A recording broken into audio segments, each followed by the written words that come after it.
Bonjour à tous, c'est Lucie du blog Formation Rédaction Web.com et je vous propose aujourd'hui une nouvelle chronique de mes lectures.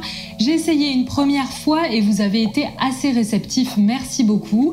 Donc je vous propose cette deuxième chronique avec aujourd'hui 5 livres. À tout de suite.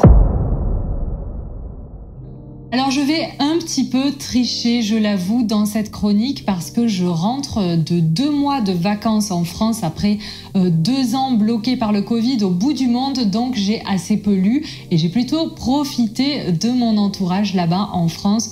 Donc je vais reprendre quelques livres que j'avais lus avant de démarrer ces chroniques de lecture parce que je les ai trouvés intéressants. Comme ça me permet aujourd'hui de vous présenter 5 livres. Donc il y en a 3 que je venais de lire et 2 que j'ai lus pendant mon voyage en France. C'est parti. Le premier, c'est L'humanité en péril de Fred Vargas. Vous connaissez peut-être déjà Fred Vargas qui est connu plutôt pour des thrillers.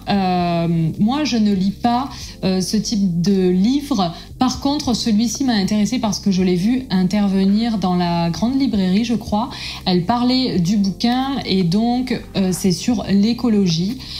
La bibliographie est énorme, elle a cherché énormément de sources pour écrire ce livre qui fait très très peur. Il est très angoissant.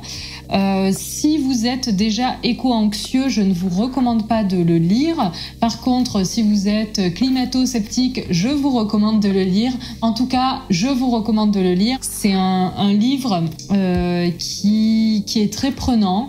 Avant d'aller au lit, c'est un petit peu difficile à lire parce que ça nous fait faire des cauchemars. Après, il est sans doute important d'avoir conscience de tout ça pour changer ses habitudes. À vous de voir. En tout cas, c'est un excellent ouvrage et bravo à elle et bravo pour tout ce travail qu'elle a accompli. C'est assez impressionnant.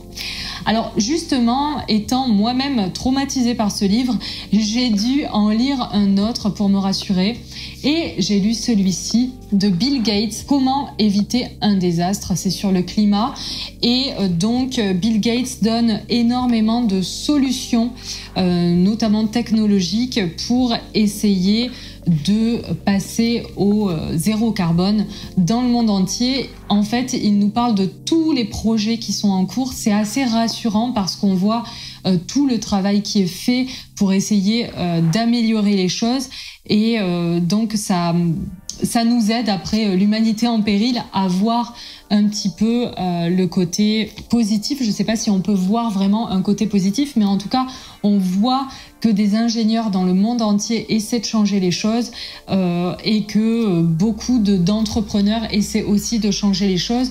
On voit aussi qu'avec toutes les évolutions technologiques, les intelligences artificielles, etc., il est envisageable de trouver des solutions, même si la solution, ce serait la décroissance, étant donné que l'humanité n'est pas prête à la décroissance. J'estime, en tout cas, c'est un avis très personnel, qu'il faut impérativement des personnes qui réfléchissent sur des solutions pour toutes les personnes qui n'ont pas l'intention de vivre une décroissance et malheureusement c'est la réalité du monde. Voilà, 2 livres sur l'écologie qui m'ont marqué. Ensuite, j'ai lu ce livre, La semaine de 4 heures, un livre qui est très très connu dans le monde de l'entrepreneuriat sur le web en ligne. On le voit partout, ce livre, tout le monde en parle, donc même si j'en avais entendu parler depuis plusieurs années, j'ai mis longtemps à le lire. Alors pourquoi j'ai mis longtemps à le lire? Parce que il était présenté par des personnes qui recherchent vraiment le profit, et donc j'avais des doutes sur ces techniques. Mais pour ma culture générale d'entrepreneuse sur le web, je me suis dit qu'il fallait impérativement le lire. Et je l'ai lu en entier. Donc l'idée de ce livre, c'est la semaine de 4 heures, c'est de travailler le moins possible. D'ailleurs, c'est écrit « Travaillez moins, gagnez plus, vivez mieux ». Donc l'idée de ce livre, c'est d'apprendre des techniques d'organisation, de procédures, etc. pour déléguer un maximum de travail et profiter au maximum de la vie. Alors, sur le papier, c'est bien et effectivement, il y a de vraies solutions intéressantes dans ce livre. Par par contre, mes réticences personnelles, c'est pas que je veux aller à contre-courant, mais c'est juste que ces techniques ne me parlent pas, ne me conviennent pas, en tout cas pas toutes. Certaines sont intéressantes, mais par exemple, quand il suggère d'expédier un peu les gens au téléphone et même les amis, il dit quand quelqu'un vous appelle, expliquez tout de suite, avant même de démarrer la conversation, que vous êtes occupé pour rester focalisé sur une tâche. Donc déjà ça ne me parle pas, hein. J'aime bien les relations avec les autres et prendre le temps de les écouter. Il parle aussi beaucoup d'externalisation, donc il délègue énormément de tâches à l'étranger dans des pays où les coûts sont beaucoup moins élevés, et ça c'est pas non plus ma manière de travailler.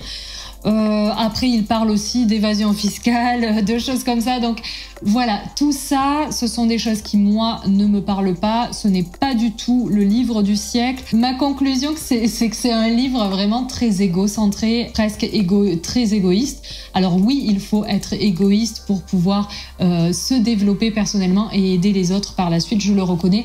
Mais là, c'est carrément une fuite vers la productivité à outrance pour essayer de se dégager du temps pour soi.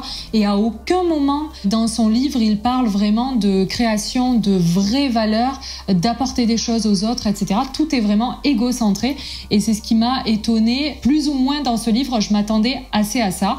En tout cas, je serais très curieuse de connaître vos retours sur ce livre si connu. Pour ma part, n'a rien révolutionné dans mon quotidien d'entrepreneur. Je vais vous parler maintenant d'un autre livre qui n'a rien à voir avec les autres, et c'est cet excellent livre que j'ai trouvé dans la librairie de l'Opéra de Paris, l'Opéra Garnier à Paris, lorsque j'y suis passée le mois dernier. Je suis passée à la librairie donc, et j'ai vu ce livre. Isadora Duncan n'est pas seulement la danseuse dont l'art, la vie et la mort stupéfièrent le monde.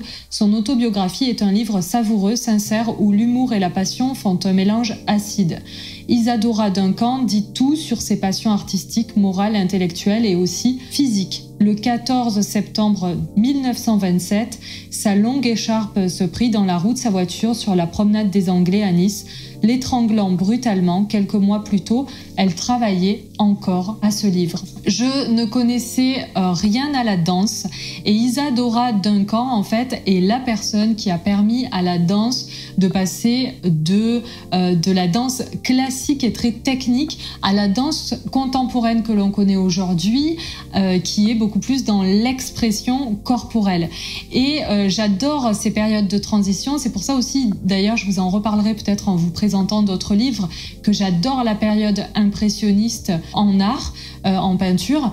Et ici, je trouve que l'histoire d'Isadora Duncan est très intéressante parce qu'elle parle de toutes ces réflexions autour de la danse, de l'expression corporelle, mais aussi, et ça c'est génial, elle raconte son enfance, comment elle a grandi, elle parle beaucoup de ses rencontres, elle fait énormément de références culturelles, artistiques, etc. C'est une époque, vraiment c'est l'avant-guerre.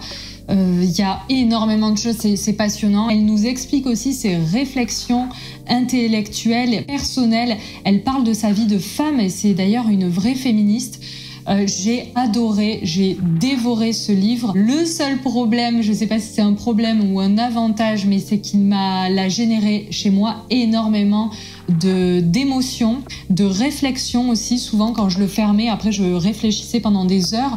Dans les journées qui suivaient, je reviens sur le livre, je pense à des choses qu'elle a expliquées. La fin de ce livre est assez difficile à lire parce qu'il y a beaucoup d'émotions négatives.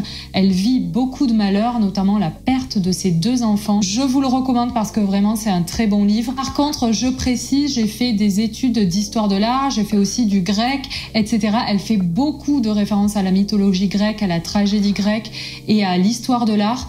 Alors, si vous n'avez pas un minimum de connaissances dans ces domaines, peut-être que vous serez perdu à la lecture de ce livre.